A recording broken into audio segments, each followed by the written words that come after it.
T-Mac gets it first, hands it off to Jacques Vaughn. Andrew DeClercq, who's been in and out of the starting lineup this year, is back into it. McGrady comes up shooting over top of Miller, and Miller got a piece of that, then leaps out.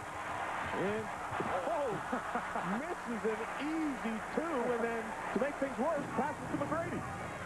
That's when you just get too happy. You know you have a dunk. You got to catch the ball first. Hunter gets it up on the front of the iron and drops it in.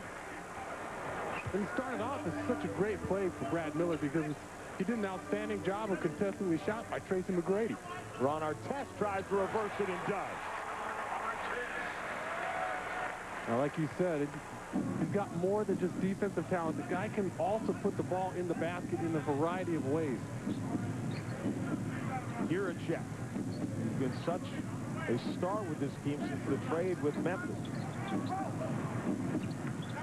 DeClercq has it now. Shot clock is down to 6.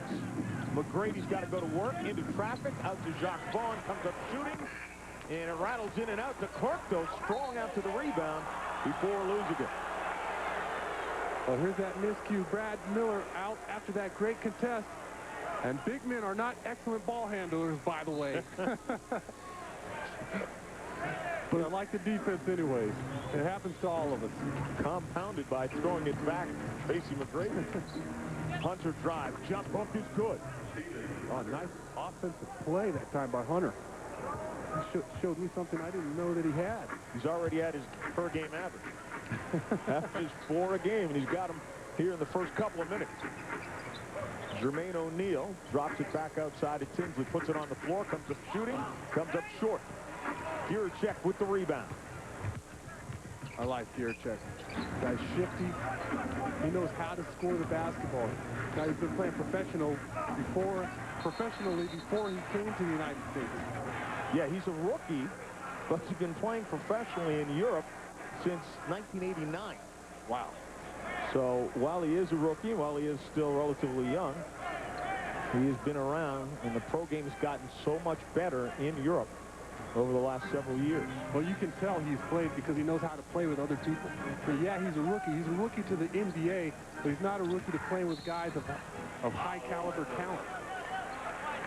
Tracy McGrady commits the foul, trying to stay with Ron Artest, Michelle.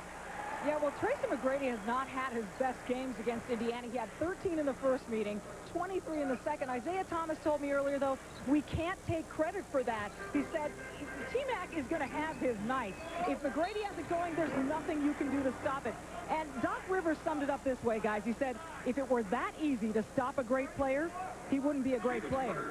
If it was that easy, everybody would do it, right? He's exactly right. That foul was on Hunter. And Jacques Vaughn right out on Tinsley. Reggie Miller dumps it down to Jermaine O'Neal. Backs up Hunter. Goes to the left hand and drops it in. Now, Hunter did a nice job on the offensive end, but that time Jermaine O'Neal just too strong. McGrady loses Artest momentarily, but the help is there. O'Neal was in his face, as was Brad Miller. And Tracy McGrady is limping down the floor in serious pain. And there's the dead ball that he was hoping for. It was hard to see what happened as he made the drive, Sean, but he did go into a lot of traffic. Yeah, and that does not look good. Most of the time, guys are able to shake it off, but he was... And you see that, when you see that freezing spray come out, and that's what they're doing, they're spraying something on it that freezes things, generally that indicates he banged it against something, exactly. Right? That's you have to think that's what happened. Oh, he's got a couple of problems there. Came down funny on the foot and the knee. Looked like it might have grazed O'Neal on the way up. Yeah, well, you can see his right foot right in that crack there and stepping on 2 feet. But they were icing that left knee. Now, when you're throwing your body in there constantly and you're the go-to guy like that, you're going to get banged up and you're going to have little nagging injuries. Tinsley with it now. We'll get Michelle to check on Tracy McGrady to find out exactly what happened. Miller from the outside, no good. Knocked around, loose ball foul. Goes against Orlando. Stephen Hunter picks up his second. And that's just Jermaine O'Neal using that strength that he has. And that's going to get Sean Kemp off the Orlando bench. There's Hunter really, and that's a shame, too, because he got off to such a great offensive start. Yeah, he really did. It's always a drag. Michelle, you find out what's up with Tracy Mcgrady. Well, the team tells me, John, that he just bumped that knee. You see him come to the scorer's table now to check back in. They say he'll be fine. Well, if T-Mac says it, then you got to believe it. The block by DeClerc at one end. Armstrong comes up, off the mark. Reggie Miller with the rebound. Armstrong read it all the way, picked it, goes for the jump shot because he knew DeClerc was under in rebounding position, but doesn't work out for him. I don't know why Reggie was so hard after that ball. And McGrady's back in the game. Sends Darrell Armstrong, says, get right back out, buddy. Go back to the bench. You'll get your minutes later. It's T-Mac time again. Reggie Miller almost hurt himself going after that basketball. And for what reason? Artest swings it around Giricek, gets it on the iron, short, no good. DeClerc with the rebound. Ahead to Jacques Vaughn. Tinsley thought about cheating on that one. Hard bounce pass. It went off of Miller's fingertips, but Jacques Vaughn and I are the only ones who saw it because they're sending it the other way. Artest ahead of the break. Double team underneath. O'Neal gets fouled on the dunk. But that's the one thing that I love about Jermaine O'Neal. He gets the ball around the bucket. He doesn't try laying it up off the glass. He doesn't try finessing the basketball. He does exactly what he's intended to do. He tries to smash it on you. You have to love the way he's aggressive. Whenever he's near the basket, he puts it down with authority. And it was great news that he was named to the Olympic team again, along with Allen Iverson, finally. I know you and I have been pretty vocal about that one. Well, that was long overdue. There's no question about it. There's no way that Allen Iverson should not be on that team. And everybody, cooler heads prevail. Put him on the squad, get it over with. It's good to see Jermaine O'Neal get another shot at a gold medal as well. The guy's worked his tail off. Exactly. He has become a world-class player. And drops in the second free throw. And a lot of that credit has to go to Isaiah Thomas as well. But, you know, guys like that need to be rewarded because he's paid his dues. He sat on the Portland bench for a lot of years, unable to find playing time. And then he finally gets his shot to play for an international team or for the USA team. And he ended up getting 5th place. Yeah, exactly. Tinsley running the floor now, weaves his way down. O'Neal cuts so strong to the bucket and slams it home. Whew. And Andrew DeClerc gets the worst of that matchup. And you have to like that he's going to even try to contest Jermaine O'Neal, but sometimes you have to know your limits, John. Yeah, exactly. Mcgrady with a 3. Put the crowd back into their seats. Tie the game again at 7 apiece. Tinsley wants some motion in the offense. Drop down to Artest, who draws a double team. Then DeClerc drops out of it. Artest puts it on the floor. Jacques Vaughn had it. And it goes the other way. Good hustle by Jacques Vaughn. Here's O'Neal earlier against Hunter. Just using that strength, and that's where Hunter, being the young player, has got to work on that for the future. And here is Jermaine O'Neal emphatically putting one down over Andrew DeClerc. And, you know, you have to give credit to DeClerc. He goes after it, but you don't want to make the highlight film either. Mcgrady drops in a second three-pointer. Actually, Andrew DeClerc's lucky he didn't get called for a foul. There's an awful lot of body on that collision after the dunk as well. Oh, you have to love it. I mean, he was aggressive. He blocked the shot earlier from behind, but that one, you're almost in a no-win situation. Miller, though, had problems again hanging on to the ball. We got a double dribble, and so it turns it back over. DeClerc again, he's saying, what's going on? Who put the Vaseline on the basketball? I can't hang on to this thing. That's why when you talk about big men that handle the basketball well, it's just something that you don't see very often. Most of the time, you give big men the basketball in the open court, and you wait for the disaster to happen. Miller spins on Kemp, gets him in the air. Looking for the foul, no call. They give the block to Kemp. And Giricek wants to push it hard. A little too hard, but it comes right to the clerk, who's denied by O'Neal. Looked like payback time for a second. And Miller running ahead of everyone, lays it up and in. Let's go the other way. Mcgrady pulls up. O'Neal back again, draws the rebound. Tinsley trying to break down T-Mac. Brad Miller to Jermaine O'Neal, offensive foul. That's a good play. Good call. DeClerc anticipates that spin by O'Neal, but this is the one here. This looked like it was going to be payback time. I mean, DeClerc wanted to meet O'Neal at 11. He was there at 11. He was on time. You see the results. Reggie Miller getting a layup on the other end. Start blocking dunks. You know you've really elevated. But again, I like that better than trying to go up there soft with the basketball. I mean, at least DeClerc's going up there trying to cram the ball. Yeah, absolutely. You know, he's challenging people. You have to love that aggressiveness. Mcgrady, another three. This is deep. Tipped back out by DeClerc to Juracek, and a reset for Orlando. You know, furthermore, on that block, you get a lot of other centers in this league, and they get dunked on. DeClerc swings it to the corner. Juracek. Jump shot. No good. And again, Indiana fails to rebound the basketball. Mcgrady finally gets fouled, but that's a sequence that Isaiah Thomas is going to have to turn and talk to his boys about. You get that many misses and you give up the rebound, it can be a long night. He scored 7 of the first 9 for the Wizards, and as touching as the tribute is, those guys have to win. A Wizards loss puts both the Bucks and Orlando in the playoff. The Bucks win could eliminate the Wizards. Michael trying to do his best to keep his team in the playoff mix. We look at the top half of the standings. You see where the Magic are right now. Meanwhile, don't forget, Pacers just 2 back behind the Pistons. John?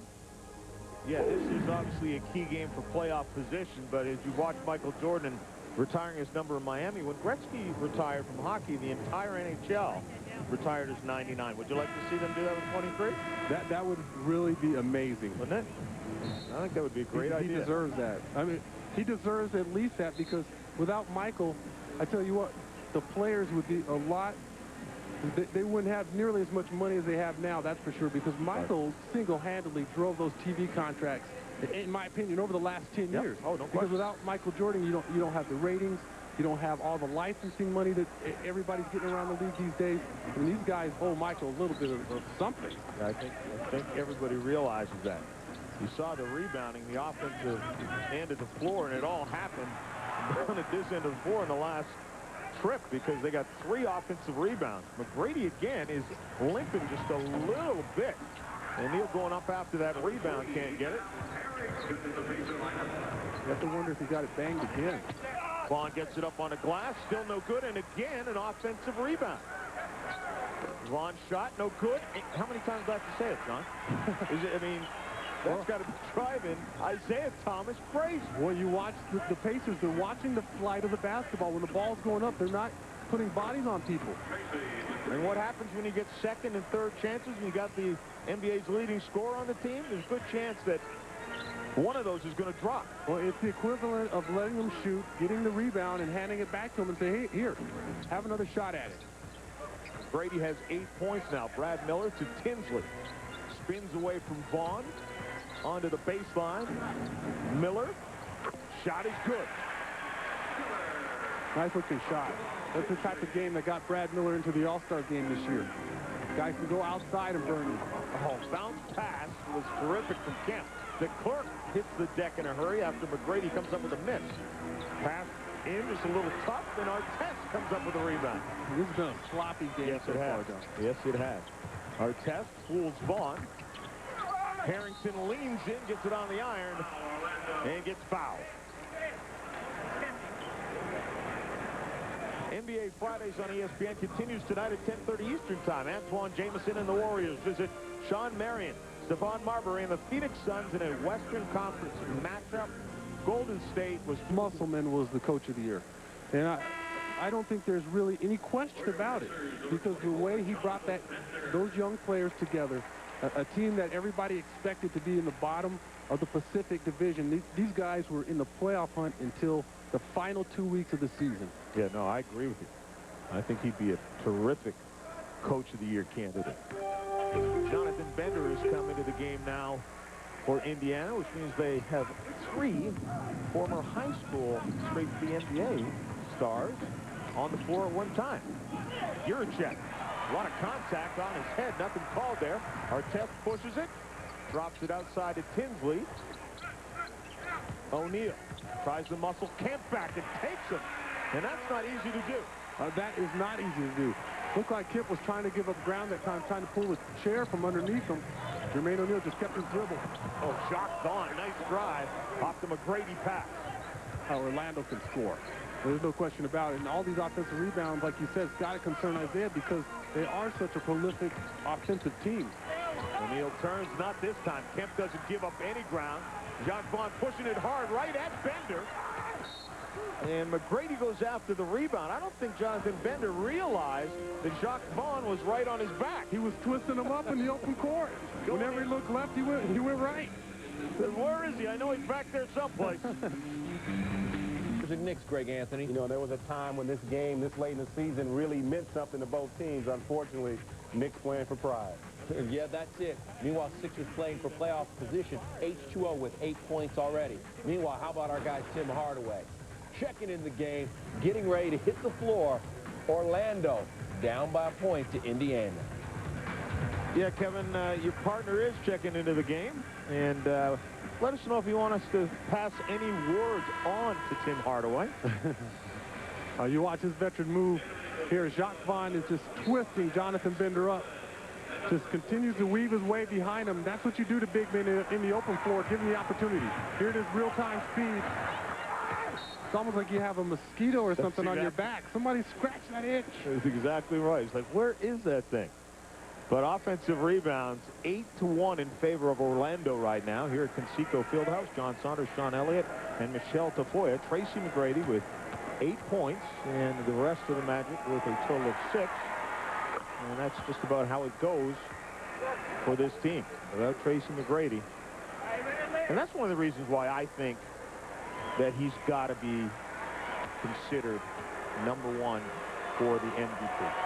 Because without him on this team, they're not close to being a playoff team. I hear you, but you can make the same argument for Kevin Garnett and Tim Duncan. You know, without KG, where is Minnesota? They're not a playoff team. Without Tim Duncan, the Spurs aren't a playoff team, and they're the #1 team in the West. Harrington shot from baseline. You don't think the Spurs even make the playoffs without Tim Duncan? Look at the Western Conference. I don't think they do. Wow. From 1 to out. Well, then you would definitely have an argument if that were the case, that he would be the MVP. The West is extremely difficult. I mean, you're asking them, can they beat the Phoenix Suns without Tim Duncan? And I tell you no, because you need that guy. The Suns have 3 of them. Outside, no good. Then he cuts the bucket and gets fouled by Sean Kemp. Bender showing you his outside range. The guy can definitely knock down the 3.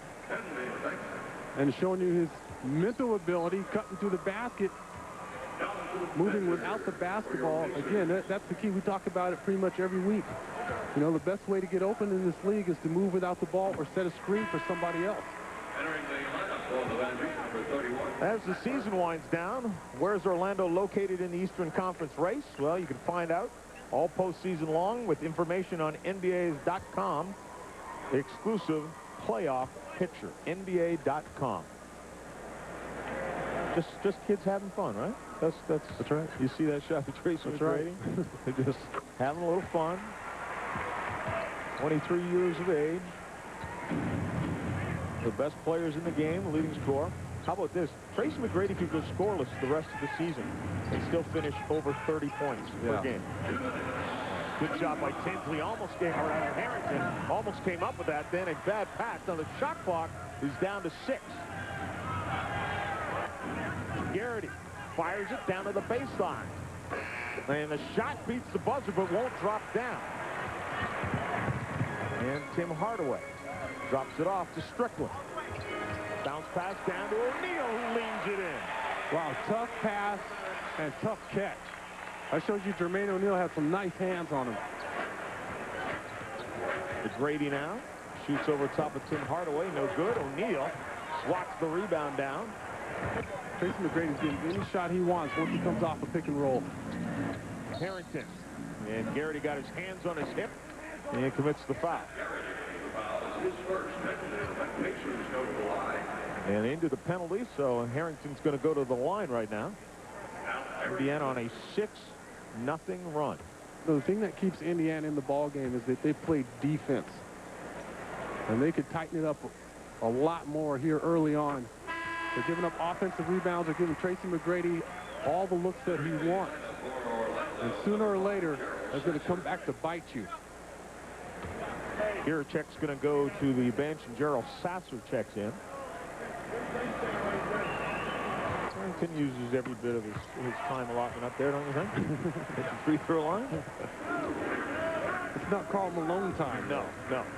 Doesn't reach that. It's now an 8-0 run for Indiana. Mcgrady trying to break down O'Neal.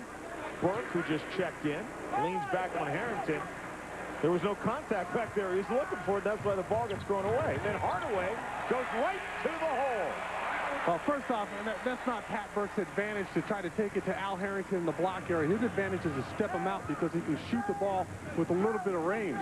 And secondly, you have to stop Tim Hardaway on the break. The most important guy on the floor is the guy with the basketball. Mcgrady goes in trying to end a 10-0 run to go to the free throw line. Here it is. Pat Burke trying to work against Al Harrington here. Misses the rim completely, but somebody needs to step up and stop Tim Hardaway. You can't rely on somebody else to do it. The most important part of transition defense is stopping the basketball. #1. You're looking at a guy who averaged almost 18 points a game in his 13-year career, so you can bet in the open floor he's going to find a way to get there. Tim Hardaway, 5-time All-Star. You don't get that way by being a slouch. He knows how to play.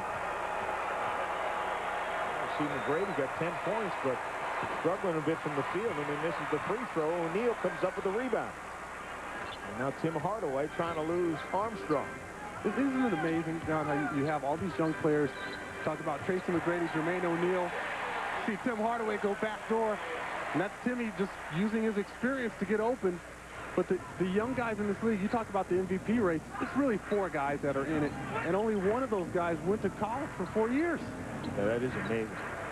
Indiana's now on a 12-0 run. Burke.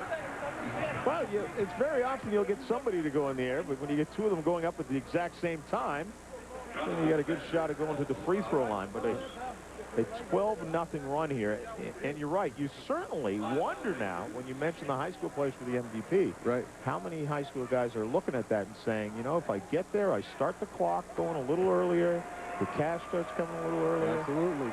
And somewhere down the line, if teams are patient with me, then maybe I'll be a candidate. You're also taking a huge risk. And you look at all these high school guys playing tonight, 5 of them. Amazing. Sean Kemp, of course, signed with Kentucky to come out of high school, and then there were some recruiting violations going on down there with the Wildcats, and so he ended up going to a junior college for a little while, and then straight on to the NBA. Well, one thing that the high school guys must remember is that for every Jermaine O'Neal or Tracy McGrady, there's about 10 other guys that are now overseas or in the NBDL or in the CBA, and they're unable to make it to the NBA. Actually, a great point. Jermaine O'Neal, though, it's hard to argue what he's done tonight. 9 points, 4 of 5 from the field, and 6 rebounds, and he's been pretty dominant early on. Blocked, stuffing everyone, and spinning his way to the hole. Indiana ends on a 12-1 run. And Orlando continues to be cold and down by 10. And he went through several guys to pull that move off. It's not like he was all alone by himself. Pass fired underneath the bender by Austin Crozier. Both coaches going deep in the bench early in this one. You see Bender showing you that he can get off the floor. Also use those long arms. Armstrong is in the backcourt with Whitney. There's Whitney coming off the baseline. Tim Hardaway stays with him. Burke to face Crozier. I almost thought he was going to get caught for steps there because he got so far away from the bucket. That was a nice move. He's got to finish that. Now, once he created that separation and the whistle was blown, he had that layup. He's got to put a little soft touch on it. Just underhand it toward the basket instead of going over the top. With this game having such a huge meaning towards the playoffs, are you surprised by how deep both coaches are going on the bench, or are they doing it because the playoffs are right around the corner? Because it's late in the year, you want to get everybody to play, and you don't want to tax, really, your big guns who've been getting the job done for you all year long. Armstrong right on Hardaway. Crozier. Strickland with it now, swings it back to Crozier. Harrington backs up. Shot clock is down to 6. Hardaway's got to go to work, goes to the glass, and uses his muscle simply to get there. That's exactly what he did. Just use that upper body strength to keep the ball away from the defenders, flipped it off the glass. Pass for Whitney off his feet and almost loses it out of bounds. And Michelle, this Orlando team is missing a pretty important cog right now. Yeah, they are. They're missing Drew Gooden with the big toe and the knee injuries. He's on the bench, and he's going to stay there, you guys, until perhaps the last game of the season. If they make it to the playoffs, Doc Rivers tells me he'll play like 1/4 of their last game of the season just to get back in his rhythm. And right now they've got Pat Garrity in there playing with that strained groin muscle. And the only reason they're doing that is they can't afford to be without both of those guys. Yeah, it hurts. You got the rest of these guys with the playoffs around the corner. Armstrong tries to answer back Crozier's three and does.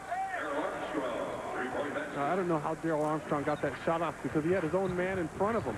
How about that theft? Armstrong just took it away from Tim Hardaway and took it right to the glass.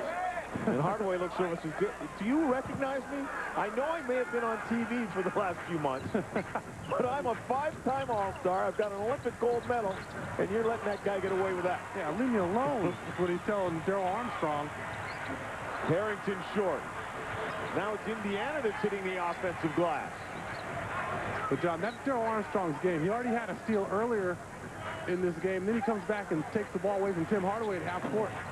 Hardaway's three is no good. Sasser clears the rebound. Sasser swings it. Whitney down in the corner and Armstrong again. Burke sets the screen. Sasser in for a closer look. Takes it right to the hole. A little too soft. Harrington with the rebound. Oh, he had a wide open lane, and it opened up at the last minute. Probably surprised him a little bit. Harrington pull up at the free throw line is good. But see, we talk about being a balanced team. That's Indiana. They have all the tools. Just that they have young players that haven't been there as much.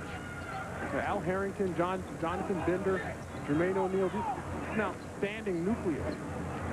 Armstrong swings it to Garrity. Three-pointer on the way. Too deep. Armstrong almost had the rebound, and then Whitney goes after Harrington and commits the foul. Presentation of NBA Friday, brought to you by Subway. Fresh-made sandwiches on fresh-baked bread. Subway, eat fresh. And Nissan, and your Nissan. They're important to that Eastern Conference playoff race. Bucks, Raptors, Sam Cassell, Greg Anthony. Sam, big shot Cassell, making big shots, but again, they shouldn't be in this difficult a battle with the Raptors down the stretch. 1-point game there. Meanwhile, the Wizards taking on the Heat. The Wizards chasing the Milwaukee Bucks. Kwame Brown with the blowout kick. I thought that was Ben Wallace. Kwame with the blowout kick. The Wizards with the 10-point lead, keeping their hopes and dreams alive. John? You go to the big throw, and from the big throw, we go to a guy almost bald looking, Reggie Miller. 36-24 lead for Miller's team, Michelle. Yeah, Reggie Miller, a certain Hall of Famer at some point, John, and we could talk all day long about his three-point shooting, but some people don't realize that he is one of the most superstitious, ritualistic guys in the NBA. In today's Sprite Mad Skills, we take a look at just what that means. Reggie Miller comes onto the court. And Nissan, and your Nissan. They're important to that Eastern Conference playoff race. Bucks, Raptors, Sam Cassell, Greg Anthony. Sam, big shot Cassell, making big shots, but again, they shouldn't be in this difficult a battle with the Raptors down the stretch. 1-point game there. Meanwhile, the Wizards taking on the Heat. The Wizards chasing the Milwaukee Bucks. Kwame Brown with the blowout kick. I thought that was Ben Wallace. Kwame with the blowout kick. The Wizards with the 10-point lead, keeping their hopes and dreams alive. John? You go to the big throw, and from the big throw, we go to a guy almost bald looking, Reggie Miller. 36-24 lead for Miller's team, Michelle. Yeah, Reggie Miller, a certain Hall of Famer at some point, John, and we could talk all day long about his three-point shooting, but some people don't realize that he is one of the most superstitious, ritualistic guys in the NBA. In today's Sprite Mad Skills, we take a look at just what that means. Reggie Miller comes onto the court. He'll take a few shots before the game. He's got a number of these, but the most interesting of his rituals, if you will, is when he gets together with Media Relations Director David Benner. Benner brings him a drink of water, and then they talk trash to each other for several minutes. Now, this started quite a few years ago. David Benner had brought Reggie a glass of water, and they had won the game. Now, here's Reggie taking the final 3 shots before he leaves the court. David Benner, guys, calls Reggie Miller the most ritualistic player he has ever seen. And who would have thought that trash talking with your PR director would help your game become complete? Superstitions, Michelle. I found one. Sean's wearing the same socks he's had on since the beginning of the season. And the same underwear. That superstition is a little more than we can handle. Burke clears the glass and gets it ahead to Mcgrady. Wants to break down Bender. Comes up shooting over top of him, but misses just about everything. Strickland with the push. They lost Bender on the break. Well, Tracy Mcgrady had him. He ran all the way to the free throw line with him, then he tried to recover, and instead of staying with Bender, he tried to step up and find his man. Mcgrady has it now. Burke set a tough screen, and Mcgrady with a little finger roll. You know, the only reason he's able to get that shot off is because he hides the basketball when he goes to the hole. If he shows the basketball to the shot blocker, then they get a piece of it. At least they can time the shot. Instead, he comes across the lane. All of a sudden, the ball is gone before the shot blocker realizes what's happened. And he's so long as well that he can reach out from almost the free throw line. Strickland puts it on the floor. 2 on a shot clock. Bender's got to let it go. Beats the buzzer, and it's good. That's just talent. That's just a guy making something happen out of nothing. I'll show you. Talk about Jonathan Bender in a couple of years. What kind of ball player he's going to be. Harrington trying to muscle Mcgrady into a double team with Bender. Gets it up on the iron. No good. Crozier clears the glass. It's a tough one-on-one situation there for T-Mac. If he wants to take a big man to the basket, he's got to step him out on the floor a little bit farther. Trying to take guys 8-10 feet away from the bucket. The NBA calendar coming up in the next few days. Sunday on ABC, the Lakers against Portland starts with NBA shoot-around at 3 o'clock. Mike Tirico is your host on that. Then Monday on NBA TV, New York against Washington at 7. Wednesday on ESPN, Washington and Philadelphia, Utah, Sacramento. Will that be Michael Jordan's final game against Philadelphia? If he's not in the playoffs, it will be. Tinsley drops it into the middle. And Bender can't get the shot to go, and then a loose ball foul goes against the Pacers. Al Harrington picking it up. And when Jonathan Bender caught that ball and turned around, he elevated so high, there wasn't a chance of that shot getting blocked. Pacers getting a lot off their bench today. Starters have 15 total. The bench, 25 points. Garrity for 3. 2 deep. Hunter clears the glass back out. Artest now on Mcgrady. Brings it back up. Doc Vaughn's shot no good. Artest comes with the rebound. Indiana's going to have to address the way they've rebounded the basketball in this game. They continue to watch the flight of the ball. Crozier's shot outside no good. And that's not the way they've been scoring as well. At one point they had 14 field goals and they had 14 assists. You know, moving the basketball has been the key for the Pacers. They've had their guards penetrating, dumping it off to the big man, or guys on the outside knocking down jumpers. 16 assists, and that tells you they're moving the basketball, they're sharing it. Whenever they go one-on-one, that's when they have trouble scoring the ball. Not falling for Mcgrady. He does have a rib problem as well. And you got to figure that's going to affect his jump shot, but he's 4 of 15 from the field already. Giracek. And Artest talks it from behind and knocks it out of bounds. Jamal Tinsley there was anticipating Austin Crozier cutting to the basket after he set that screen along the baseline. Tried to flip that little behind the back pass to him, and no one was there. Jermaine O'Neal comes back in for Crozier. Garrity. Giracek looks to drive on Reggie Miller. lost the handle off his foot. Mcgrady goes to the deck to get it, comes up, hands it back to Mcgrady. Shot clock now at 8. Mcgrady's three-pointer is good. Wow. You're not going to keep him down for long, right? Wow. How do you contest that? There's not a whole lot you can do about it. Ron Artest does the right thing. He faces Tracy Mcgrady, and he just dribbles up to the three-point line and elevates on you. Faces with just 1 and 3. Bender from the outside, not even close, and he looks over to the officials if, you know, I'm not that bad of a shooter. Somebody might got a piece of me. Great, Mcgrady for 3. Uh-oh. That's what the Pacers should be saying right now. They had him 4 of 15. He's got 4 three-pointers now and hit his last 2 shots. Oh, we O'Neal. When the Stephen Hunter comes and sets the screen, Tracy Mcgrady comes off. Jermaine O'Neal must step up to stop that jumper. Otherwise, you leave Ron Artest out there to dry. And Tracy Mcgrady was getting a ton of these shots early on in this game. He wasn't knocking them down, but he's got it going now. You got to step out there and stop that shot if you're the big man. Both big men, as a matter of fact, were sitting in the paint area. You didn't do good in art in kindergarten, did you? No, I can't draw. Bender leans in after he pops it back and forth between both his hands. Conseco Fieldhouse here in Indianapolis. Mcgrady is tied up on Miller. He called for a foul. He thought he had all of the ball. That's his second. John Saunders, Sean Elliott, and Michelle Tafoya. It looked like he had an awful lot of the orange, but they called the foul on him. Well, it looked like a good attempt. I thought he had all ball. Here a check back to Vaughn.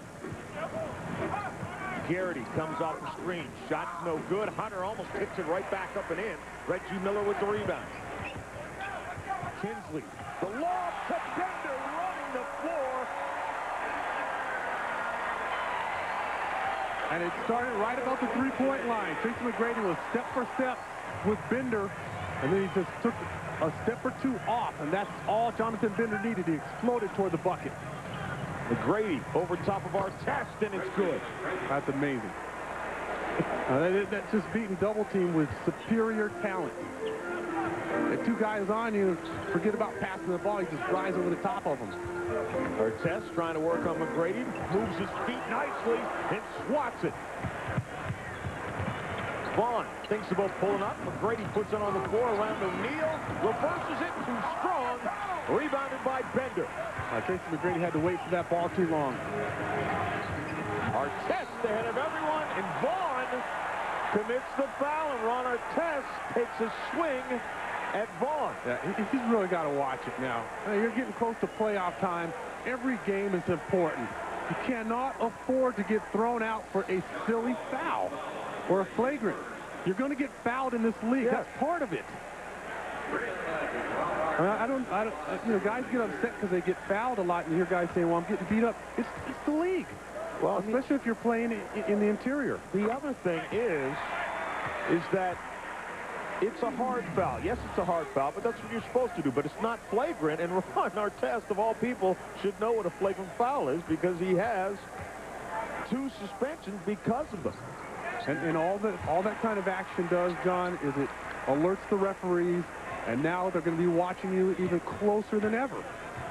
So now you really can't make a mistake in this game because they're ready. Vaughn wraps it around. Hunter goes to the hole, and he gets bumped by O'Neal or Bender. They were both there. And we should point out that we both seriously appreciate Ron Artest's game. Oh, there's no question. I've said it all along. You let your game speak for you. And he has the game. You guys, I talked to Isaiah Thomas earlier about it. He said he doesn't talk publicly about the counseling he gives Artest, but he says he treats it like if he was your kid. Would you tell all your kids' friends how you punished him? He said, I don't believe in embarrassing Artest. He said, but he is well worth the effort. He is a good person with a chance to be a great person, and a wonderful man will come out of him eventually, guys. You know, Michelle, you look at it again. It's a hard foul. There's no question it's a hard foul. It's not a flagrant foul, though. And when Ron Artest swings with the ball, but it was interesting, while the free throws were being shot, Ron Artest was called over by Isaiah Thomas, had a couple of words in his ear, and Ron Artest, it's all part of the learning process. Hunter loses the handle off Artest then and out of bounds. It is part of the learning process, but at the same time, after so many suspensions and the reputation, you know that you have to be especially careful. He says he's done with suspensions. 12 is way too much. And he says, that's it. We won't have any next year. And no more the rest of this year. So he has spoken, but swing the ball like that, you might not be able to keep your promise. Well, Steve Javy had a look on his face. He almost wanted to laugh about it. Hunter, how about that strong finish late in the shot clock as well? A nice hesitation dribble by Jacques Vaughn to set that up. He froze the big man. Once he saw that space open up. So, Artest now. Shot clock is down to 7. Mcgrady out there. Double team now. Clock's at 3. Pushes it way out deep. Tinsley shot off the mark. Rebounded by Hunter. Well, Hunter had a gigantic dunk last time down the floor. He's showing you some of his athletic ability. He pulled that rebound down. He skied. Well, how about that block by O'Neal as Mcgrady tried to create something? I really think that was one of the times he hoped to get it on the glass and then go back after it. Exactly. And you see Jermaine O'Neal this time when Tracy McGrady's probing, he's coming down the lane with the ball. If he gets a screen or not, he's there to shadow him. The clerk with it, gives it back to Gurchek. It's been pretty quiet. Sky's in, though, between 3 of the Pacers and gets it on the glass. Well, he's been trying to penetrate all game long. He's just been unable to find the crease or a seam to get his shot off. That time the help just came over too late. Well, that pass out of bounds is turnover, and so the clerk will put it back in. Sunday night, ESPN's your home for Major League Baseball at 8 Eastern. Barry Bonds, you want to see more home runs? With the Giants hosting Sean Green and the Dodgers. Sunday night baseball presented by Nextel returns to Pac Bell Park. Giants off to a 9-1 start. And Tracy McGrady knocks down another jumper. Do you know who his godfather is? Barry Bonds? Of course I do. Jacques Vaughn with the pass to the clerk. Loses it. McGrady gets it back. To the lane, no, from 16, rebound. Raptors, 10.6 seconds left. And we're going to keep it right here with the Bucks in front. Got it anyway. That's exactly right. You get older, you start thinking the game more. I don't care in any sport, because you lose that athletic ability for the most part, and so now you have to do it mentally. That's why you see a lot of these old guys are still hanging around, because they know how to play. Exactly. And they'll tell you, too. Oh, they'll tell you. They'll be the first to tell you. You can't run and jump with all these young players. You're crazy if you think you can. You have to outsmart them. Be patient. Orlando's put in a 23-12 run here. Artest just inside the arc, off the mark. McGrady with another rebound. Final 30 seconds. And Orlando can get this thing to a one-point game with a three-pointer. Now, the way they were getting pummeled earlier, you'd never expect for them to come back so strongly. Updating that gentleman on the fly, of course, a Bucks win and they clinch a playoff berth. It's 104-102 with 6 seconds left. Corrected myself, and so looks like the Canadian team going down, Mr. Canadian announcer. You know, taking shots at Canadians, all because... Missed this free throw now, Leo. I think he has to. I think he's got to miss his free throw here. See if the Raptors get an offensive rebound.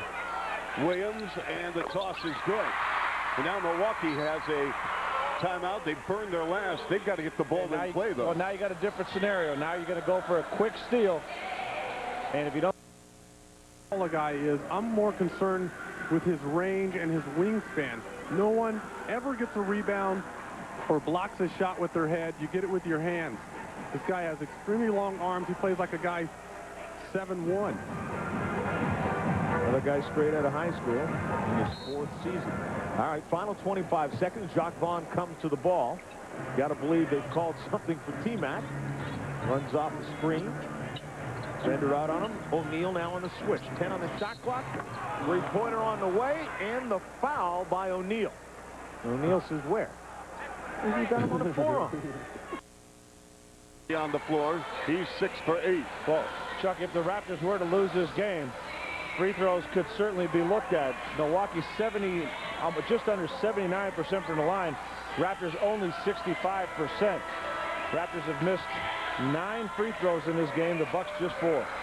And the Raptors, Leo, as you mentioned, have gone to the line 7 more times. Yeah, I mean, than the been Bucks. there 26 times. Coach of the Indiana Pacers was the general manager and vice president of the Toronto Raptors when Tracy Mcgrady came up in the draft. And that year, Isaiah told everyone who would listen, if Have to foul immediately. All right, they've got Tim Thomas in the ball game instead of Irvin Johnson as Thomas goes onto the floor. he was 100% correct. Well, it's too bad Toronto didn't make more of a concerted effort to keep him. I mean, it's something to offer the guy money, but he wanted to play. He wanted to be a big-time part of that offense. He wanted more minutes. He wanted to be a bigger factor. Well, at that point, it was a question of Vince Carter or Tracy Mcgrady. Exactly. And at that He misses. You know, you get in his jersey. I would get in his jersey. I would not allow him just to pull up and shoot this jumper here because it comes out of nowhere. He's got that little shake with his hands, and you think that he's going to go left or right on you. Next thing you know, he's raising up. Ron Artest doesn't even have a chance to contest the shot because it catches you off guard. Brad Miller, great job to get the rebound, and this time Jermaine O'Neal on the other side. But both guys come up short with the battle underneath. McGrady pulls up another 3. This one over Tinsley. It won't stay down. Taps back out to Jock Vaughn. If he knocked that shot down, I was going to take my headphones off. About to get out there and start running with him. I'll tell you what, he would make you run. Reggie Miller puts it on the floor, pulls up, uses the glass, and it's good. A tough shot. Reggie made it tougher than what it had to be. And then he talks the whole way down the court. Talking to the official first, he wanted the call. Giracek. Oh, how about that screen? Reggie Miller ran into 2. Finger rolls no good. Hunter on the rebound no good. Artest now wants to run the floor. Right at McGrady. Bumps him. McGrady goes down. O'Neal clears up the glass and Clark comes down with the foul.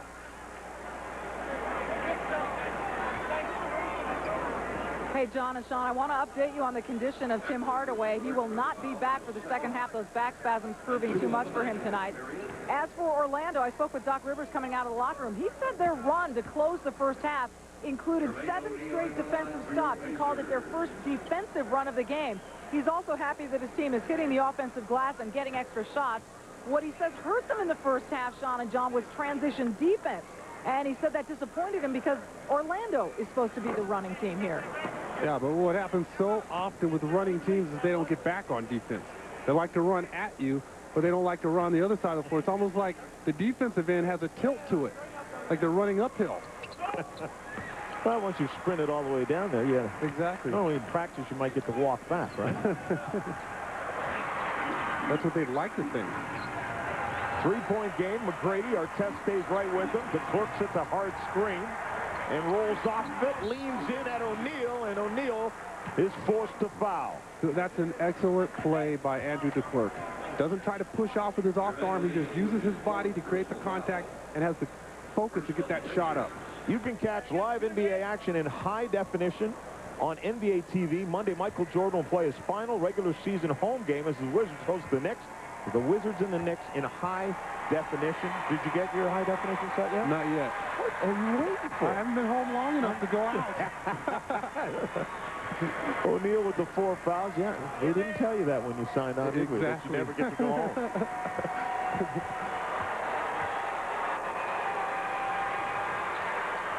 The clerk rainbows that one down. Back to a 2-point game. Tinsley and Jock Vaughn, a couple of guys out of the Big 12. Reggie Miller now. The clerk stays out there on him. Tinsley bounce pass down to Brad Miller. You know, I think Brad Miller had an easier shot on the other side of the bucket. Yes, he did. He tried to create that contact when the body wasn't there. Jock Vaughn makes a pay, goes the other way, and gets the deuce. Brad Miller was anticipating that contact, tried to throw his body into the other big man, but there was nobody there to balance him out. Artest out to Tinsley. Shot is short. McGrady taps it ahead to Giracek. 3-on-1. Giracek says, where's the guys in blue? Finds Hunter finally, and Brad Miller commits the foul. Here's that play by Brad Miller. He gets it here. He sees the shot blocker coming over. He tries to throw his body into him, misses, and you're exactly right. He had that left side of the glass where he could have powered it up. That was a mismatch. He had Garrett checking on him, who was giving away a ton of size. Well, Hunter at the line, and Orlando has a chance to take their first lead since it was 12-11 in the first quarter. Hunter doesn't get that to go. You know, I've liked the way this guy's looked. Yeah, Second year in the league. Same here. When Michelle told me before the game, Doc Rivers is really impressed with Hunter, and they've been happy with the way he's been playing, and I don't blame him. He looks good tonight. He's contesting shots. He's rebounding the basketball. He's trying to be a force in the middle. Unfortunately, he's only a 42% free throw shooter, so he does have one ward. And it stood out right there. Oh, Mcgrady is stolen by Artest. Harrington between a couple of defenders, off the glass and good. You know, that time they get the basket to fall, but both teams have run kind of shoddy breaks here. They've had 3-on-1 opportunities, and they don't have guys spaced out right. Al Harrington pushing the ball in the middle of the floor. Not great spacing, but he gets the shot to go because he attacks the two defenders. You see it's all set up because Ron Artest is pesky again on the defensive end. Al Harrington with strength and body control to get that shot up. Can't convert the three-point play, and then Miller gets on the back of DeClerc. Ball goes off with DeClerc. He's having a rough night. He's got a lot of things going wrong. Well, Artest has got that 50-50 look on the shoes. Right. Throws you off when you see it. You think he's wearing two different shoes until you look closely. Oh, how about that? Great pass by Brad Miller down to Jamal Tinsley. And that's how they scored in the first half. They were moving without the basketball. They were assisting each other instead of playing one-on-one basketball. Vaughn goes right at Mcgrady and then just loses the handle on the ball. You see the call is still going to belong to Orlando. I think the ball hit the official. Is that what Isaiah's talking about? All that happened was an accidental whistle, guys, and the ref immediately looked at Isaiah Thomas and said, my fault, and so it was just an accidental whistle, that's all. He just kind of breathed out when he wanted to breathe in. Tweet. Mcgrady, three-pointer no good. Misses just about everything. No, because it was blocked, so the ball belongs to Orlando. Yeah, Ron Artest got a piece of that. He's all over that shot. Great contest. Tracy Mcgrady actually looked to me like he shot that ball on the way down. If he gets at his peak and shoots the ball, it gets away. And Tracy Mcgrady talking to Hunter, saying, you got to think, buddy, I'm throwing the ball into you, because they had a similar situation happen earlier in the game. And Hunter wasn't expecting a pass from T-Mac. Well, Hunter caught it from both Doc and Tracy McGrady that time. Oh, Giracek ran a mile to get open, and when he did, he buries the three, and then they don't get... Wow! Pardon me! Andrew DeClerc with the underhand block on Brad Miller. I don't know why people are booing. That block was spectacular. I mean, I can't remember when I saw one coming up from the bottom like that. I've never seen a block like that, but it's almost the only way that he can get to it. He gets it on the way up, takes it right out of his hand. There's nothing wrong with that block. That's clean. And that's a brilliant block. Are you kidding me? It's unbelievable. It was. I mean, normally the guys are trying to spike it down to the court. He brought that one up. Mcgrady launches. Just short, DeClerc completes it at both ends of the floor. He's taken over the game. You heard me say he was having a rough game, and he's taken over. Hey, but you know what? That's what happens when you're aggressive from the start. You just persevere. I mean, he got dunked on earlier because he went after the ball. At least he went after it. Then he tried to dunk over Jermaine O'Neal, got that block, but it's payback time. Jacques Vaughn goes in, and Harrington gets back to stuff him.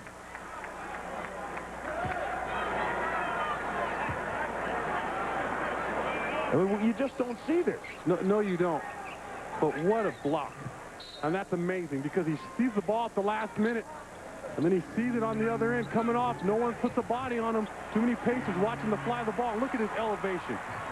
Turnover, and Kingsley takes it off the glass from Artest.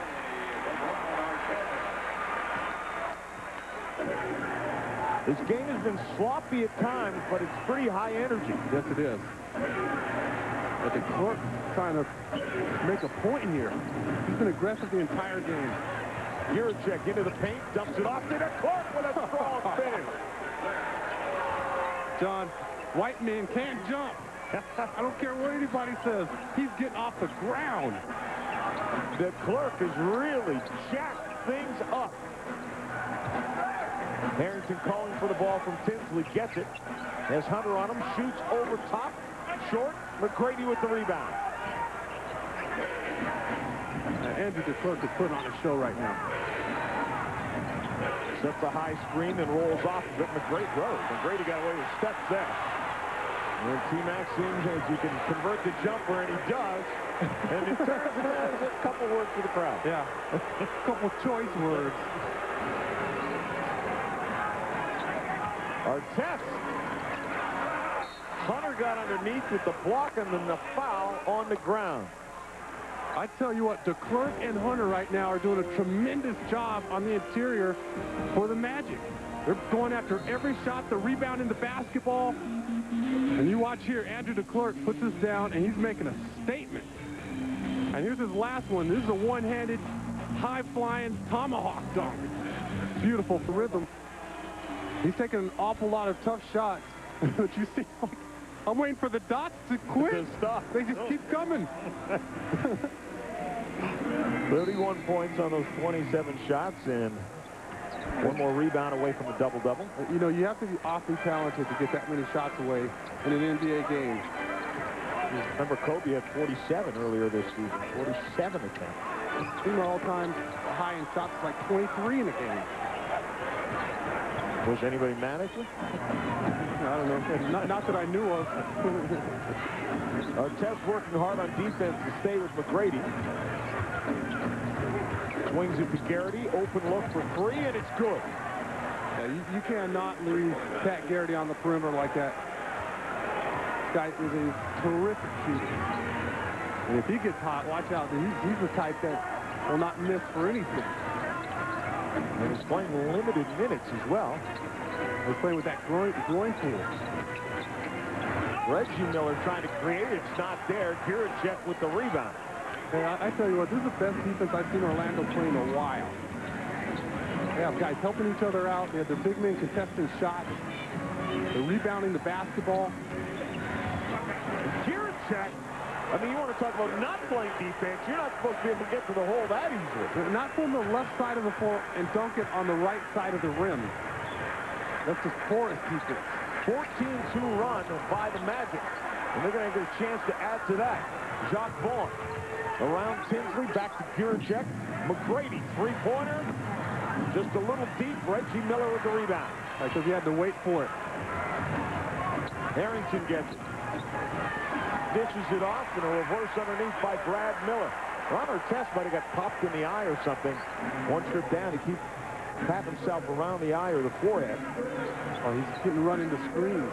He's bound to get banged up a little bit. That is about the second or third time he's done that to Tracy Mcgrady today. Jacques Vaughn gets back, though, and breaks that up. NBA Friday on ESPN continues tonight at 10:30 Eastern. Antoine Jamison and the Warriors visit Sean Marion, Devon Marbury, and the Phoenix Suns in a Western Conference showdown.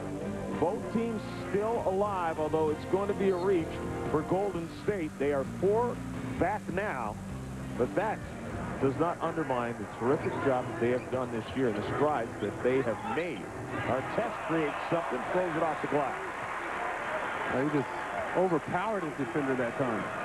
Artest has talked about the steals. He's got 4 of them in the game. And now 2 of 10 from the field, though. He's struggled doing that, but he's making up for it defensively. Well, he just took the ball away from Tracy Mcgrady last time. Gierczek drives down hard. Gets bumped a couple of times, loses the ball, goes out of bounds. And Gierczek says, wait a second. If that had happened outside, I could call it 1 through 4.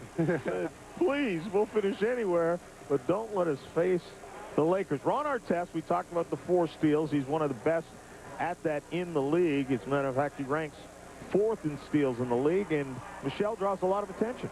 He does draw a lot of attention, and even his opponents can't help but admire him. I talked to Tracy Mcgrady at length yesterday, and I asked him about Ron Artest, his personality, and his antics on the floor, which sometimes get him in trouble. Some of the stuff is really not called for.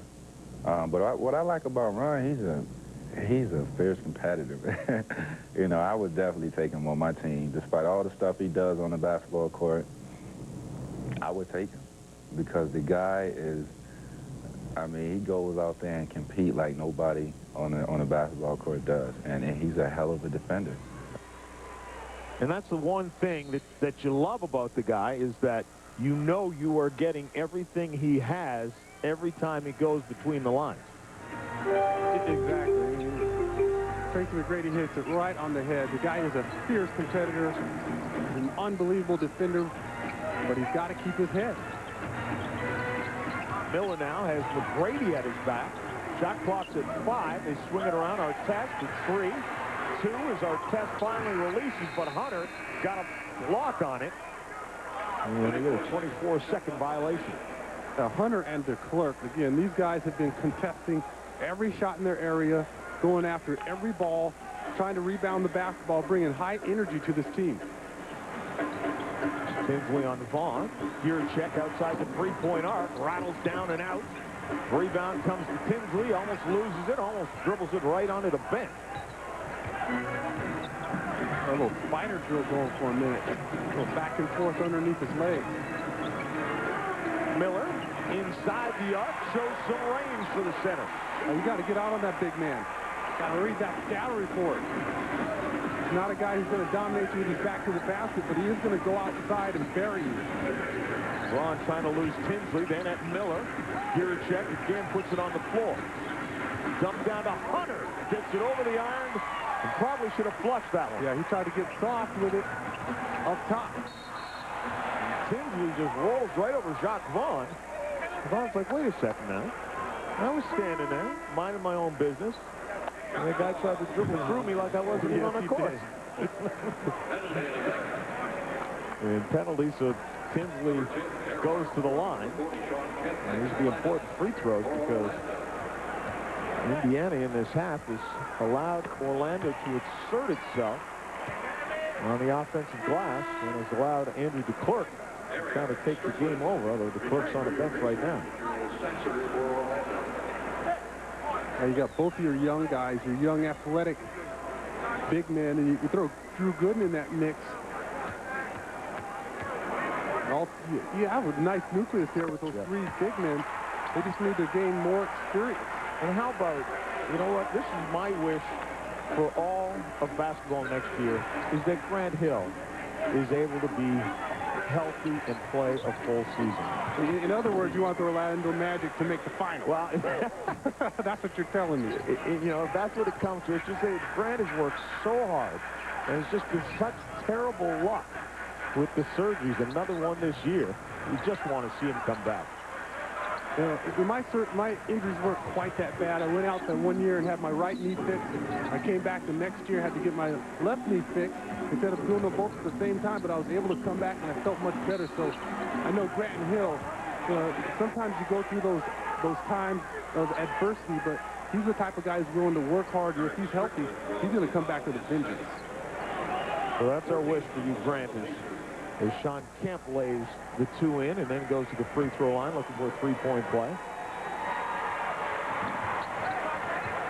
And comes away with it, and again the Magic lead is back up to 5. Final minute of the 3rd quarter. The quarter that's been dominated by Orlando. They trailed by 1 at halftime. Trailed by as many as 15 in the first half. Tinsley puts it on the floor. Floater on the baseline, no good. Sean Kemp has the rebound. Armstrong weaves to his left. All the Magic have to do here, John, is persevere and hold this lead while you have your big gun sitting on the bench.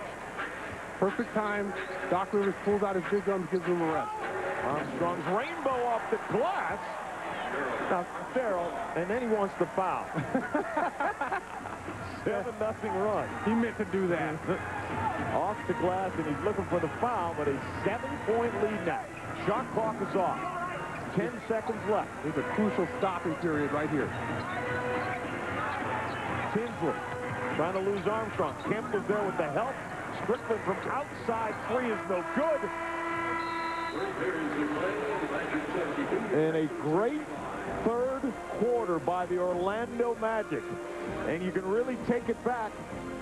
Over. He was the spark, no question about it. That beautiful block coming underhand to block it. Then he follows that up with a big-time rebound dunk. Then he gets the pass from Gierczek, and he knows what to do with it. He was not playing with it. And that's our KFC storyline. Well, there's a lot of storylines going right now. Tracy McGrady has 31. Of course, you know, Gooden is out. Second chance points at 14. Tim Hardaway, our former partner on ESPN, will not return. He tweaked his back. Jermaine O'Neal has a double-double, but he had 9 points in the first quarter, only 1.6. Wow. They got to get him going if they hope to win this game. Just chalk that up to both Hunter and the Clerk. Both those guys doing a nice job. John Kemp over O'Neal, no good. Artest thought he had Sasser sealed, and then it bounces off him. On Artest. Antics again. A little elbow grazing the cheekbone. Yeah. Ever so gently. Just letting you know I'm there. Into the hands of Strickland.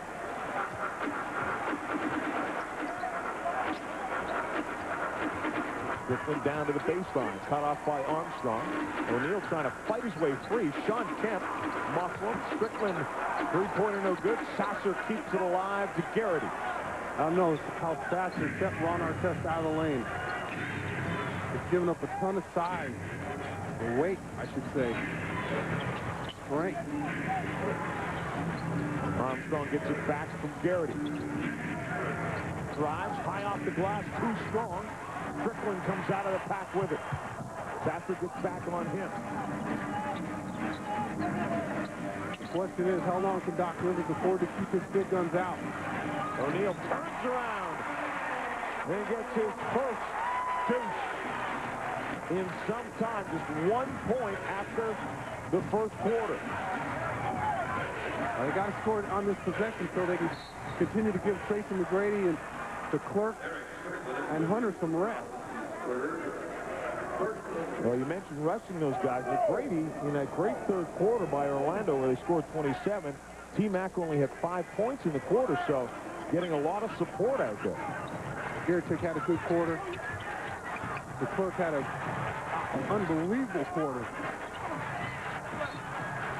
How about that, though, on the offensive glass? Sasser's underneath.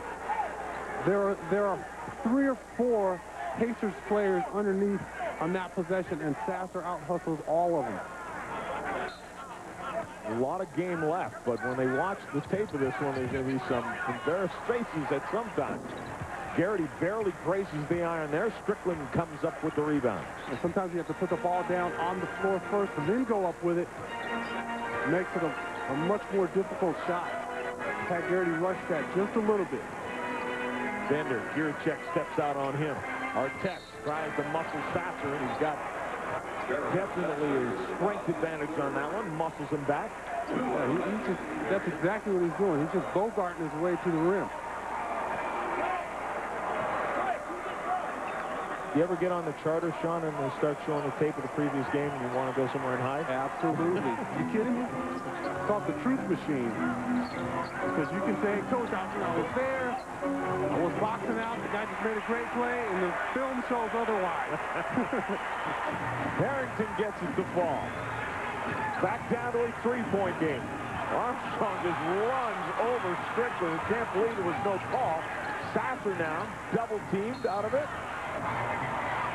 A little commotion along the sidelines and out of bounds. Yep, and Doc has seen enough. It's time to bring T-Mac back into the game. Comes in with a little smile. But here comes the cavalry. The NBA coming up Sunday on ABC. The Lakers in Portland. Crucial matchup for the playoffs.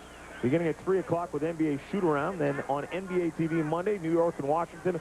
Wednesday on ESPN, Michael Jordan's final game against Philadelphia and Utah at Sacramento. Bender with the rebound off the tip miss. You see how he just used his size, and Armstrong was underneath him in that position. Bender, three-pointer no good, was right on line, just came up short.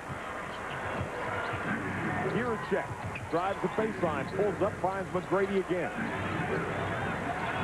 Into a double team. Good shot by Artest. Taps it once and twice. Mcgrady goes right to the hole, uses the glass, no good. Artest has unbelievable hands. He's got great anticipation.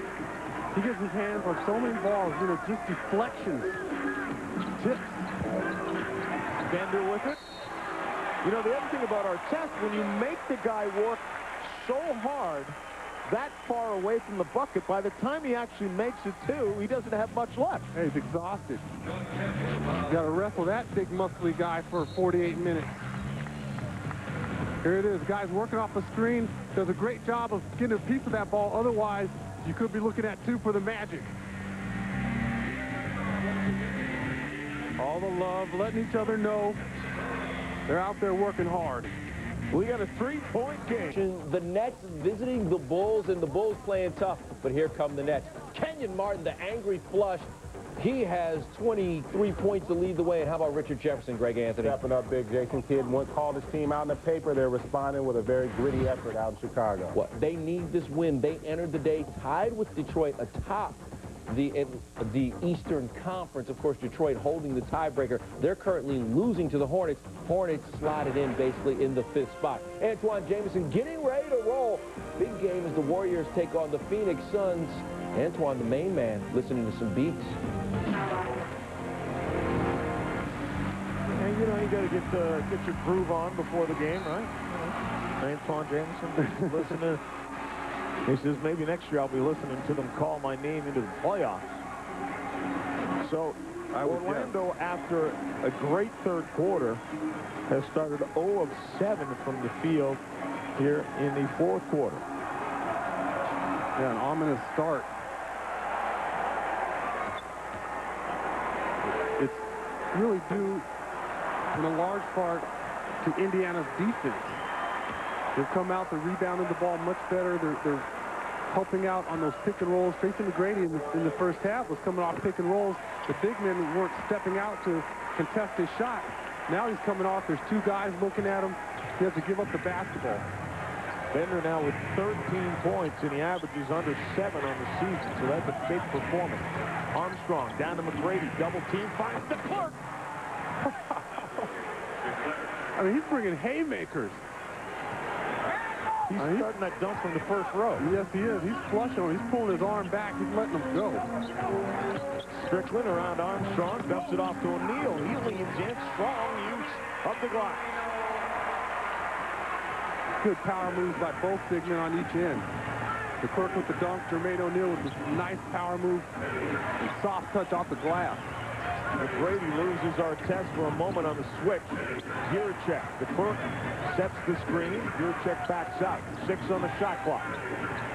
Yeah, they're stepping out now. All the big men are stepping up on those pick and rolls. Jiricek shot off the mark. Artest with the rebound. Ahead to O'Neal. The Bender was cutting in, and the Clerk forced a foul. That was Orlando's problem in the first half. They were not getting back on defense. Indiana taking advantage. They're just pushing the ball down the floor. They're running it down the Magic's throats. That's the 5th foul on Anthony DeClerc. And that's bad news because he's brought the most energy to Orlando in this half. He's got 7 points on the game, all of them coming in the second half.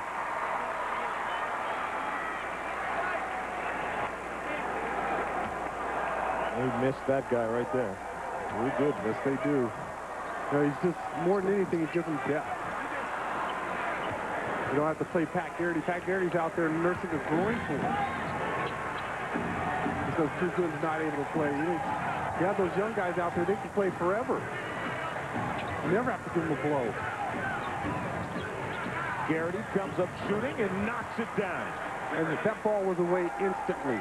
As soon as he caught it, he put it in his right hand. He went right up with it. Al Harrington didn't even have time to react to that shot. That shows you what kind of shooter Pat Garrity is. Yeah, that type of release reminds you of Del Curry. Yeah, yeah, it does. I think Del Curry could shoot it before he got it. Strickland's three was no good. The Clerk with the rebound. Yeah, it seemed like it when Del Curry had the ball. And it was effortless with Del. It's just, he's gone. See the field goals here in the second half. Pretty close. Mcgrady trying to create something underneath. Gets knocked to the deck. Sunday night ESPN's your home to ESPN.com. You know, besides that HDTV, which you keep telling me to get, I haven't been home long enough to get one. I also need a new traveling bag. I mean, I'm embarrassed every time my bag comes off the conveyor belt. I've already gone through like 2 or 3 of them. All the travel I've been on this season, my bags just keep getting torn up. Big NBA star with a torn up bag. Garrity from outside for 3. As long as the duct tape still works. Yes, it does. You can see Garrity, you give him some time, and his feet are set. He's going to knock down a high percentage of those 3s. How about that advantage from the three-point arc for Orlando? And Neal's trying to make it up in the paint. Hunter gets called for the foul. But again, you see Hunter, you see Mcgrady, the Clerk, they're going after shots. They're playing defense. Normally you see with the Magic, they allow a lot more points. Here's Garrity. He has his feet set, nice rhythm jump shot, nice rotation, hits the bottom. This guy's a pure shooter. I believe he was in a 3-point contest this year. Yep, finished 4th, I believe, the last couple of seasons. He's one of the all-time great three-point shooters in the franchise history of Orlando. Tracy Mcgrady had 26 points in the first half and just 5 here in the second half. So again, you really point the finger around to the rest of the teammates and say, nice job in the second half, picking up for the superstar. Well, it's been the Clerk, some Giracek. Those guys have played excellent offensive basketball in the second half. Garrity's hit shots. Armstrong's played defense. He hit a big shot at the end of the third quarter. Get it done by committee. That's what teams do. Armstrong, great move on Tinsley, and then he gets fouled. How about that for quickness? Yeah, that's like, I'm coming to get this pick and roll, and next thing you know, you're staring at your own bench. He just disappeared right in front of Tinsley. See ya. He started cheating toward the sideline, and he blows right past him. Where was the foul? That's what I was looking for. I think they reward him for the move. Because you had to be fouled, you know. It didn't look like it was a hand on him, but Tinsley got hit with the call. 6-point lead again. 8 has been the highest for the Orlando Magic. O'Neal trying to call for the ball, battling down there with Hunter.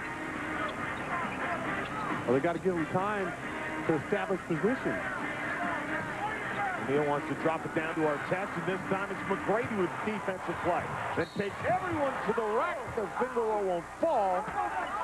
T-Mac with a little knockout to the stanchion there. But he snuck out defensively, and now we'll go to the free. Chicago, New Jersey game, and Kenyon Martin blocking everything in sight. He has a season-high 5 blocks, 1 shy of career high.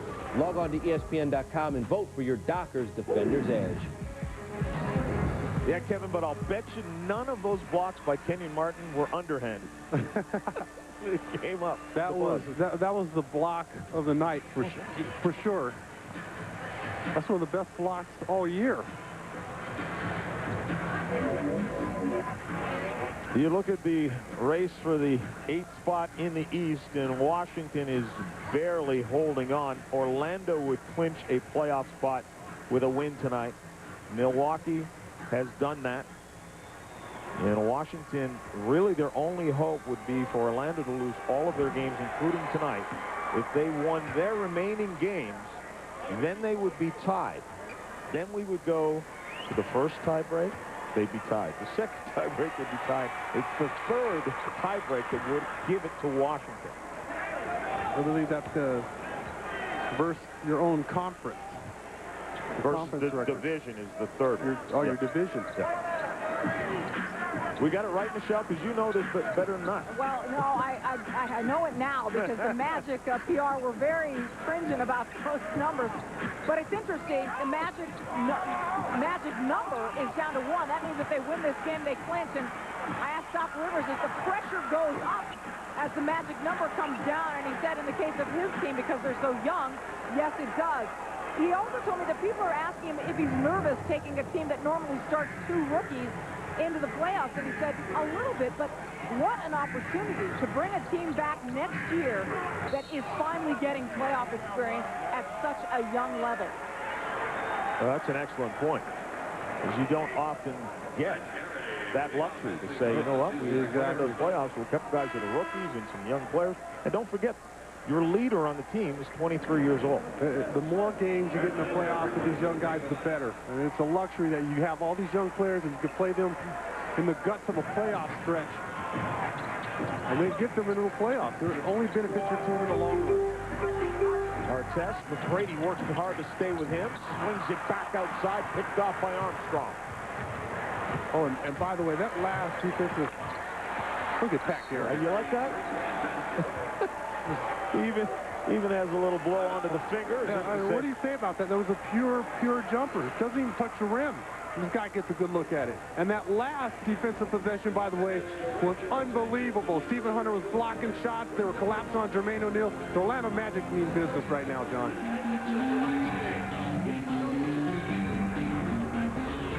Quarter. Since then, it's been all Orlando Magic. As we look at the GMC Trucks game track, and you can see that Orlando's still not shooting the ball very well, but just the same, Mcgrady has 33. Indiana, 37% in the second half. That's been the turning point. O'Neal's got it going a little bit again, but he did have 9 of those 16 in the first quarter. Yes, he did. And Orlando's kept themselves in the ball game, or I should say they've established this lead because they're playing defense, they're rebounding the basketball. They had 13 offensive rebounds. They're sitting on their largest lead of the game. From Conseco Fieldhouse here in Indianapolis. Again, Indiana's really playing for something important as well. If they can come back and win this game, they would be assured of having home court advantage in the first round of the playoffs.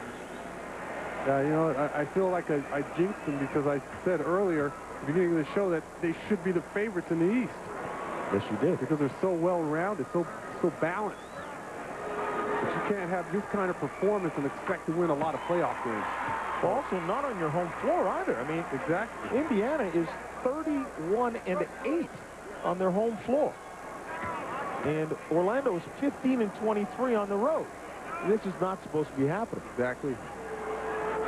Well, Orlando's out-rebounding the Pacers. A more physical ball club. They're getting out-rebounded, and that's just effort. Check. Mcgrady calling for the ball. Has Bender on him, runs him off the baseline into an Armstrong screen. And let's see what the call is going to be. It's going to go against Bender as well, and it's just a great veteran move by Darryl Armstrong. Well, he sets the screen and he holds his ground. He set the screen for Tracy Mcgrady. You see Bender, he doesn't even try to sidestep or get around that screen in any kind of way.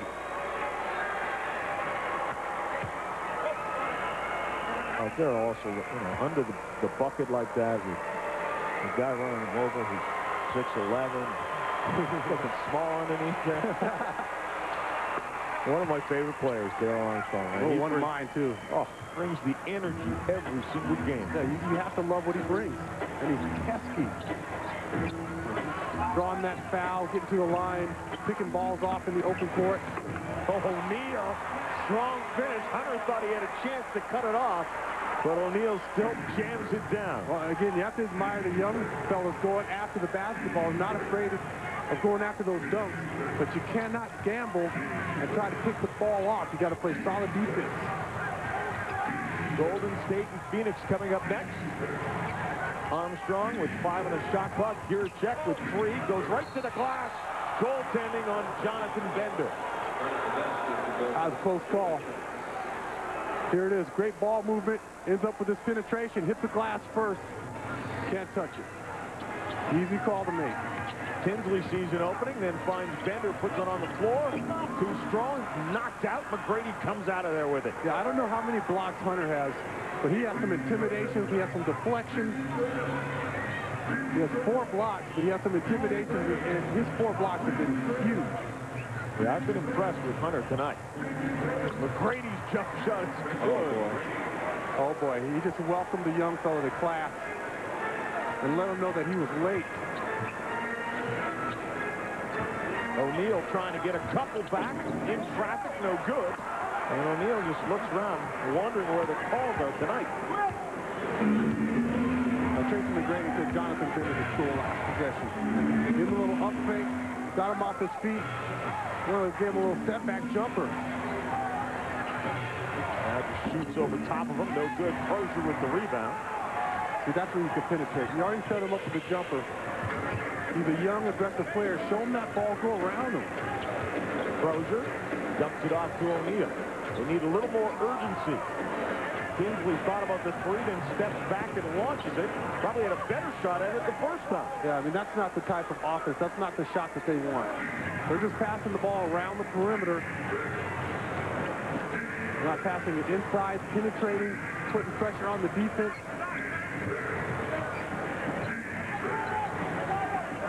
Clock down at 7 as McGrady releases over O'Neal. Crozier with the rebound.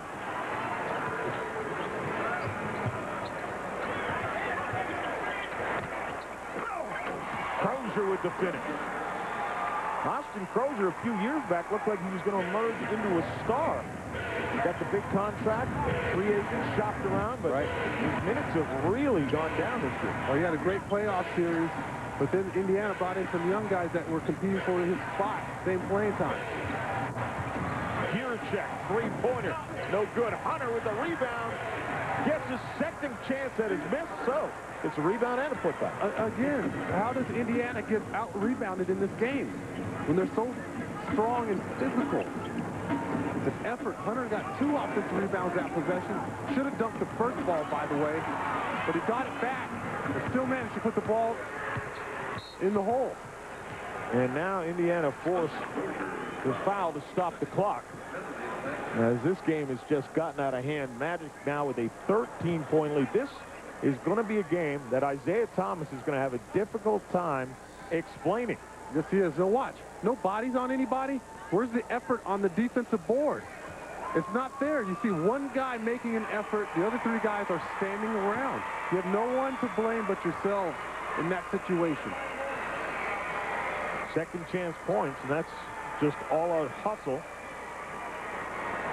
on behalf of the Orlando Magic. Hunter's had a terrific game. DeClerk was tremendous in the 3rd quarter. Really turned this game around. And McGrady has been McGrady. Exactly. And she's going to give you 32 or so. Warriors and Suns are coming up. Mike Tirico, Tom Tolbert, and Sal Masekela will be along in about a minute time. What we have left in this one, Bender drives on the baseline, runs right into Hunter. O'Neal launches a 3-pointer, and it's good. I was just about to say, why are your big people shooting 3s? Until he knocks that shot down. Now, that's not something that O'Neal does with consistency, but you know what? With the way he plays and the type of body he has, he makes me think of a guy that could do that if he worked on this part of his game. Oh, yeah, because he's so talented. And this looks like, when he shoots that ball, it looks like he's been doing it all season long. Exactly. You see some big men try to shoot 3s, and you feel those shots in the seat of your pants. They hit the backboard so hard. You don't even watch the flight. No. Just duck your head. Bender tried to put the ball on the floor, went off of McGrady and out of bounds. McGrady talking to Hunter, which is nice. McGrady is obviously the leader of this team as he checks out of the game. He had barked at Hunter a couple of times for some mistakes, and as he leaves the game this time, lets A young guy, no, I say young guy, Mcgrady's 23, but lets him know that he played well. Absolutely. These guys ought to pat Hunter on the back because he was incredible in the interior tonight. Did a great job blocking shots and intimidating. And he really would have liked to slam that one down as the exclamation point, but he gets fouled going up with it. You see how high he gets up here? And this makes me wonder, I mean, he's way above the rim. He's easily above the top of the square at his height because his arm is thin. If he extends, he's 3 or 4 inches above the top of that square. And it makes you wonder, when he gets the ball underneath, instead of trying to gently lay that ball up, dunk it, smash it. We saw the numbers on Hunter, and you also got to be reminded that this is just his second year in the league, and he missed the first 38 games of this. So this is a guy who, for all intents and purposes, is a rookie. And that's pretty impressive what he's done tonight. On the road. Against an Olympian. Armstrong again remains a pest right through the final seconds of the game. Bender glides to the goal with a finger roll and drops it in. Orlando's got to be happy. This clinches a playoff first for him. Yep. And it does in. Michael Jordan. Yes, it does. And the Washington Wizards. Michael. Time expires. And Indiana's guaranteed nothing. They could have had home court with a win, but the Magic have clinched a playoff spot with a 98-86 win. Coming up next, the Warriors and Suns from Phoenix. For Sean Elliott and Michelle Tafoya and our entire ESPN crew, I'm John Son.